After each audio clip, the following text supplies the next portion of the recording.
positive vibes. I took a lot of roads, every one of them mine. But every day that passes got me liking my yards. I'm not a better man, but I feel like a god.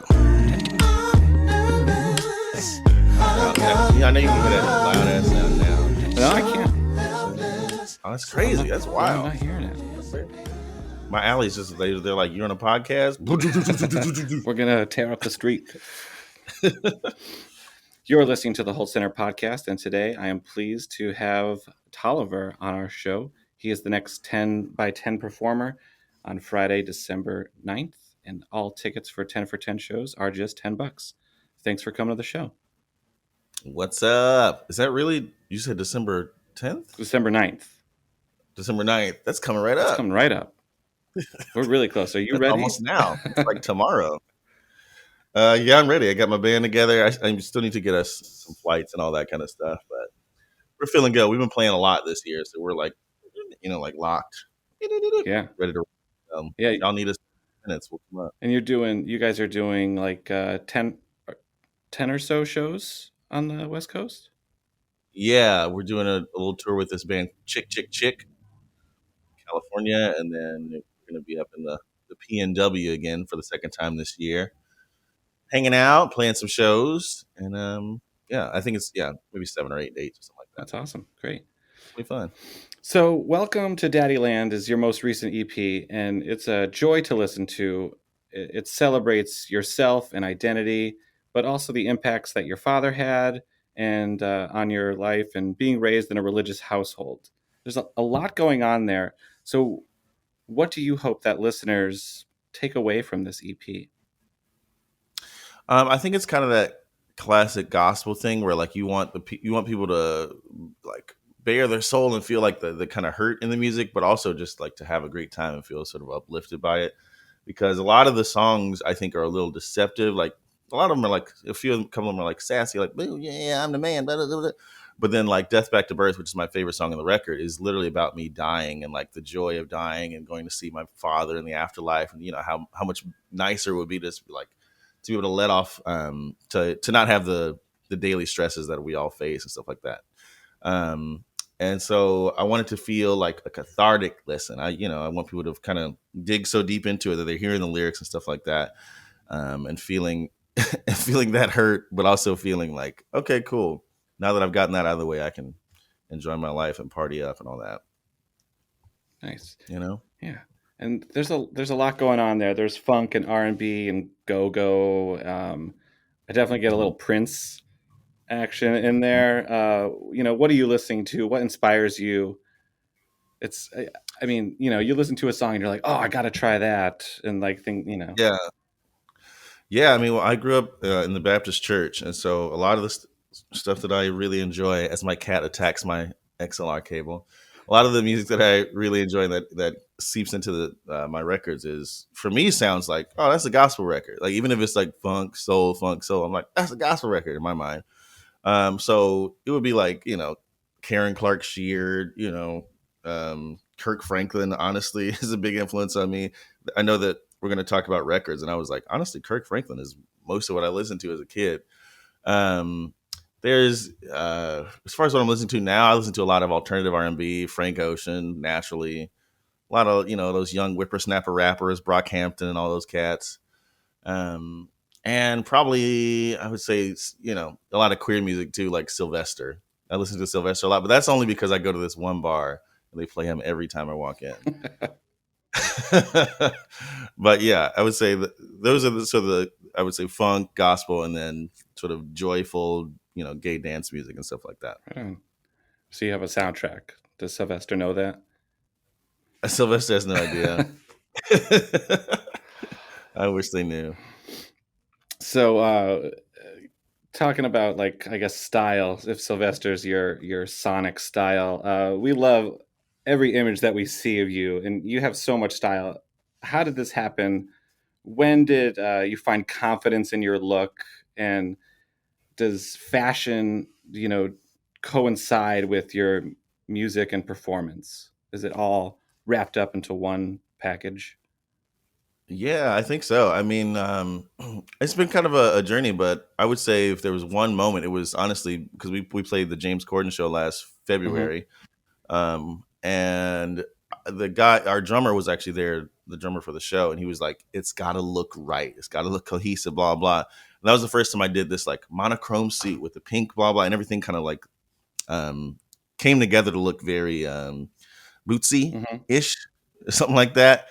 And that kind of kicked me off on, oh my god, I love this feeling. I love this feeling of kind of like this looks really gay, and it's also very structured, and the lines are clean and really funky. Hmm. And so that was kind of the kickoff to like the fashion elements and stuff like that, I think. But I've always, hopefully this doesn't sound arrogant, I've always been stylish, Sure. but I would say my stage style was kind of like all over the place before this most recent era. I do like glam, and then suddenly I would just show up in a big, huge robe and like black sunglasses, and like, oh, I'm gonna haunt you. And it was just kind of like I would just do it gig by gig, whatever I was feeling. Yeah. And so now I feel like it's more of like a cohesive statement or something like that, and I Sure. like that. Is there like a stage persona that you take on when Um, before you step out? it's kind of tough to say because to me they're the same person. It's just like it's just more like I go ha ha ha ha. It just feels like more like that guy kind of has the microphone. But it still feels like me, and I think yeah, I mean, I'm known to kind of talk a lot between songs and stuff like that Mhm. because it doesn't necessarily feel like a performance to me. It feels like I'm just kind of like kicking it with the homies, Okay. including like the crowd. Um, so yeah, I don't know if it's a persona, but I definitely, I mean, I can tell that there's a difference between me on stage and me like ordering from Chinese takeout or ordering something. Korean barbecue. Yeah. Yeah, exactly. It's not the same person exactly, but Yeah. for me, it feels like one guy. Yeah. Well, you gotta, you're in a spotlight and you got a megaphone, so you gotta. Yeah, Yeah. Any tips for those who are trying to make an impression, or even tips for those who maybe don't feel comfortable in their own skin and how to maybe break free and be themselves? yeah. I mean, it's just you really got to follow that feeling that makes you. I didn't want to say like follow your joy because so many people have said that, but you see certain things like even you're talking about the fashion elements. You see certain outfits and you go, that makes me happy, or you hear certain sounds, certain songs, or whatever, or you just walking down the street and you see like a puppy and you get really excited. You just got to kind of follow that feeling in your art or in your life because it can be hard out here. Where we're the state of the world, and you need this shield. Like even now, I know people can't see it, but I have these big pink walls with paintings that like my friends have done and stuff like that. And that I wake up and I feel happy when I see that kind of stuff. And I think that makes me more of myself, and I kind of put more of the things in my life that make me happy on a regular basis. Hmm. So don't be afraid. And it doesn't have to be bright stuff. Obviously, it can Sure. just be whatever you like. You're Yeah. So it's like, yeah, if your walls are, if pink makes you happy and your walls are pink, well, wear a pink suit too. Why not? exactly. Just throw it all in there. I used to paint my nails pink all the time. My nail polish dried up and I haven't replaced it, but I would do like, especially, yeah, I would do little things like that, Hmm. like 5, 6 years ago, just to have like a little moments of joy. I'd be sitting on the train and I go, my fingers are green, Yeah. like no one knows but me. Yep, I get that. And so it's just nice. Yeah, my kids painted my toenails last month, like shiny Hmm. silver, and I wear socks and shoes all day, but I could still look down at my feet and be like, Yeah, find some joy in that, even though it's all exactly. covered. Yeah. Like no one else has silver feet That's in right. this that we know of. Yeah, that's fair. Yeah. So tell us about your live performance. The energy that you bring to your shows. You said that you like to talk a lot. Um, Hmm. but what can people be excited to experience? Yeah, and I hope the talking doesn't come. I'm not like lecturing the audience between songs. I'm just kind of like going, and I would say it's more like a preacher vibe. Like if I'm like I said, my dad was a Baptist pastor, and I think a lot of that it just kind of flows through me where the song ends and I feel compelled to go like, "Oh Lord, wasn't that a?" And then I'm trying to get the audience singing or something like that. It feels very participatory. Like I said, very Baptist church. Very, we're all in this together. Fun, fun, fun, fun, fun. And I hate putting this pressure on myself, but I've been told I'm funny. I hang out with a lot of comics. Like those are my main friends. Mhm. And I've dated a lot of comics, and I've just really just like taken their life's blood and going, "Moo, ha, ha, ha, ha, ha." And so I think it's a really funny Baptist gospel good time show kind of thing. Nice. Yeah. Well, that's exciting. Yeah. We kind of touched on, essential artists in your life earlier, kind of move that up in the conversation. Is there any aspect of your stage show that's impacted by, artists that you love? Yeah, I mean, before I moved to LA, I saw Earth, Wind, and Fire play the Hollywood Bowl, and that moment has been burned into my brain. Since it happened, that must have been like 10 years ago, 12 years ago, something like that. And those kind of just like very free Black people from the 70s, 80s, before things got kind of dark in the early 90s. That's kind of my inspiration when I'm on stage, I think. Because you look at these guys and they're like, they're wearing shiny stuff. They're just they're just bouncing around and whatnot. With a And they look like, sparkly jumpsuit. Yeah. exactly. They all look like space aliens. And I kind of miss that in music right now. I know that there are some people do it, but it looked like, just from archival stuff I'm seeing, it looks like it was more ubiquitous. It looks like people were just like laughing and having a good time. And so that's I think that's kind of my inspiration for my stage show. But I will say I don't really like watch things and go, I want it to be like that. Mhm. It just kind of happens through trial and error. I play a lot, but I play a lot of like secret things. So like it'll be like, hey, do you want to play my little warehouse thing at 2:45 in the morning for $300? I'll be like, yeah. And that's where I try things out. Mhm. Or like I'll play a lot of comedy shows and stuff like that. That's where I try things out, different looks and different vibes and stuff like that. I think it all comes together on the main stage show through all that. Yeah. Cool.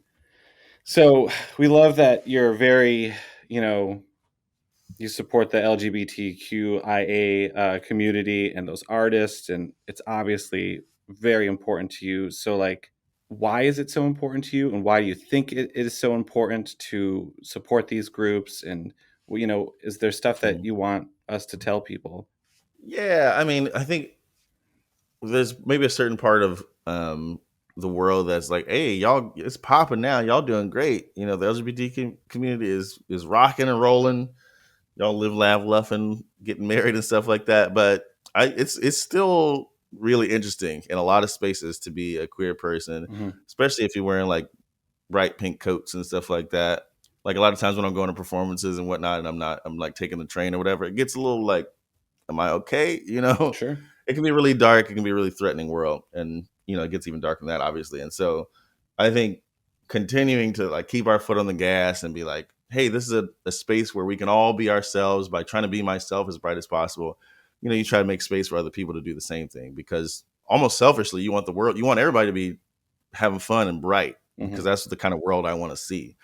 But yeah, so I throw a festival, annual festival, co-produced rather, called Exotic Fruits Fest, and it's it's not overtly stated, but it's POC, it's queer, and it's a film festival as well. We partner with Outfest this year, which is a 40-year-old film fest for queer people, or like queer filmmakers.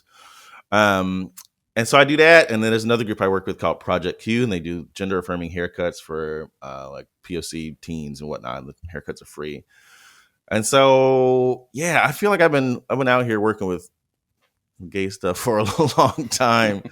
And it's fun for me. It's fun to be around my people in that way, because it makes me happy. It makes me feel like, wee, sometimes you can't verbalize what you feel. No. You go like, wee, it's a sound. Like in a lot of my songs, there's a lot of gibberish, because I'm just like, like that. I've done it actually a million times in this recording already. You just say stuff, and you're like that. Hey, scatting is that's an art form. That's an art form, I have a vocal jazz degree, so maybe that's There what you it go. is. That checks Bang, out. bang. Yeah. You probably took a class on scatting. I certainly did. My God.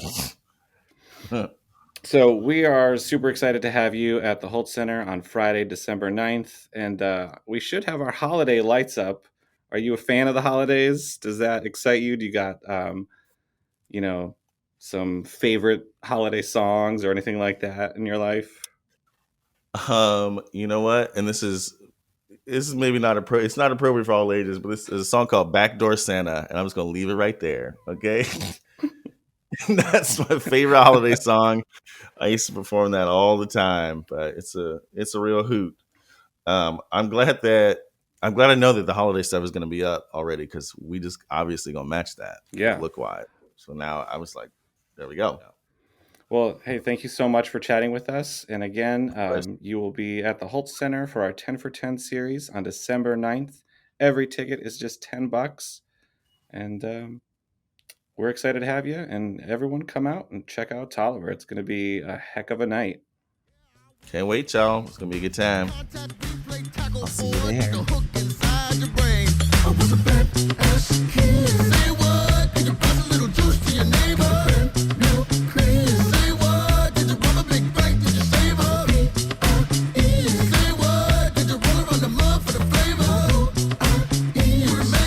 Stepping in when the grooves and